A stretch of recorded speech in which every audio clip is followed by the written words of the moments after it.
Every year, as Secretary of State, I would host the Trafficking in Persons Report rollout. After the event was over, anti trafficking advocates would stay for hours talking and strategizing, sometimes to the chagrin of the State Department fire marshals, who were always shocked at the size of the crowd.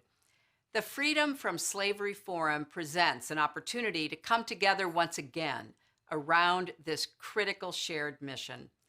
I'm very glad to have a chance to participate virtually. Thanks to Dr. David Blight for your work through the Gilder Lehrman Center. Thanks as well to Bukeni Waruzi and your team at Free the Slaves. We've come a long way since International Women's Day in 1998, when we challenged the world to adopt the 3P paradigm of prevention, protection, and prosecution. The decade of development that followed saw the sharpening of our understanding of this issue, the adoption of domestic legislation, and the growth of best practices. As Secretary, I was proud to call for a shift into a decade of delivery, and what a productive decade it has been. In the U.S., we've added the fourth P of partnership and work to hold ourselves to our own standards. Around the globe, we are almost at universal ratification of the Palermo Protocol. Countries that once denied they had human trafficking in their borders are now finally confronting this crime.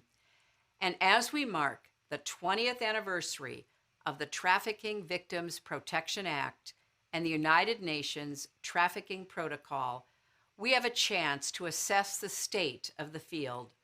Because the truth is, we still have a long way to go. Too few victims are identified, and even fewer get the help they need. Those who are identified are often only given short-term assistance.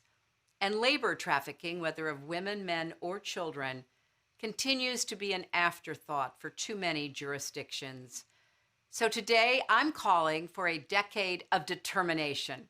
It is time to take stock of our efforts, to determine what is working and what is not.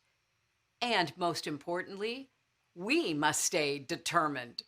I'm proud that the last 2 decades have seen so many people from different countries, faith traditions, and ideologies commit to tackling this issue.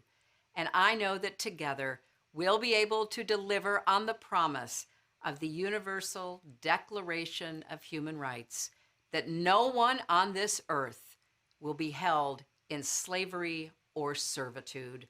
Thank you for all you're doing, and let's keep going.